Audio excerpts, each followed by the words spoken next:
Hey everybody, another episode of Same Problem, Different Path. This is where I take a conversation from another money guru and just talk about how TalkSense would do it just a little differently. We're still on Dave Ramsey, and like I said before, it's not a knock to Dave. I don't think Dave is wrong. I think he's helped a lot of people.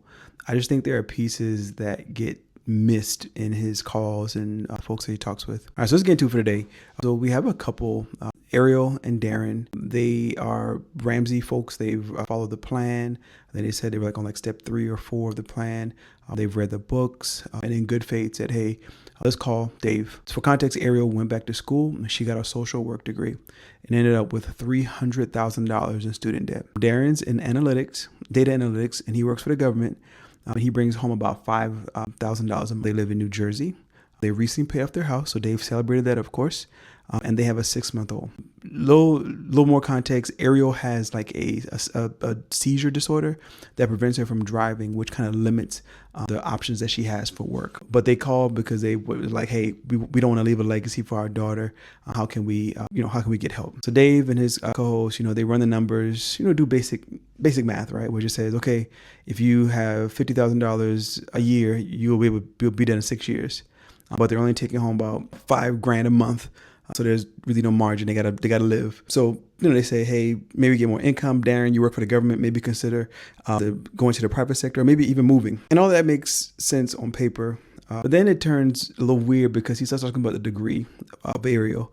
And this is the part that I kind of want to sit with for this episode is Dave says, and I quote, it just breaks my heart that any school charged $300,000 for a social work degree that might net you $50,000 a year. And then he says, it's laughable. His co-host, jumps in and says, the school robbed you with, talking to Ariel directly on the phone. Here's the thing. Ariel didn't call in thinking, oh, everything's fine. I should be able to just, pay it off.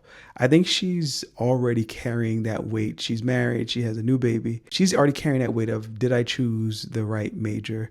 Did I mess up? Is there something wrong with me for choosing that major? I think when the person who you call for help confirms that, your nervous system doesn't go, okay, now I'm ready to make a plan. I mean, it freezes for a second because the thing you were most afraid of was just confirmed true. And there's truth there. And I get that. My first question to Ariel wouldn't be about the degree and trying to fix that.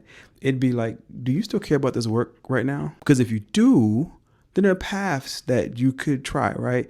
Maybe you could, get fully licensed and open up your own private practice. You can go into the hospital systems, do policy work. There's a lot of options that you could explore with what you're so passionate about. Dave goes, maybe you want to switch careers because it's not working. But you really can't get to even thinking about that if someone's saying like, yo, it's laughable, which, what the school did to you. I mean, honestly, real talk, a lot of millennials, and I mean, I'm a millennial, and I know a lot of folks, we were the first in our families to go to college. And just getting there, that was the win. I mean, your family celebrated you. People were proud of you. You were proud of yourself. You did something nobody in your family had done before. And now you have debt and you're calling to kind of get some help about that. And the person you call is like, that's laughable. But the degree, honestly, it wasn't a mistake. The system that charged you $300,000 for it, without getting into the details and all of that's the problem, is the fact that it costs that much. The debt is real.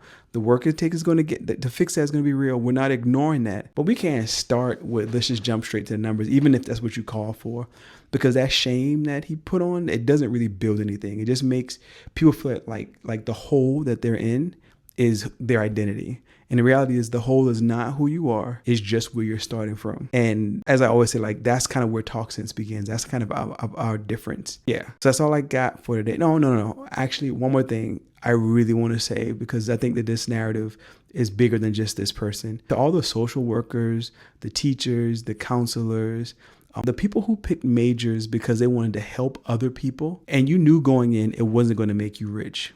And you picked it anyway because something you said, this is what I'm supposed to do. I'm just going to say it up front, that's not a mistake.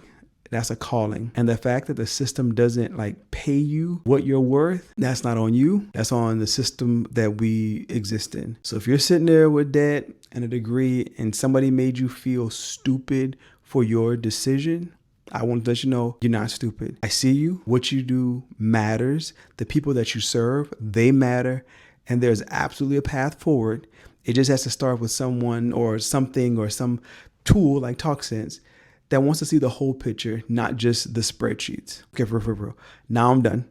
I hope you have a good rest of your day. And if you feel like, share this with somebody that you know that might be in one of those careers that just needs to kind of hear like you're doing all right. So if you need that little piece of encouragement, that's it from me. Have a good rest of your day. Talk first, tools later. Talk sense, making sense of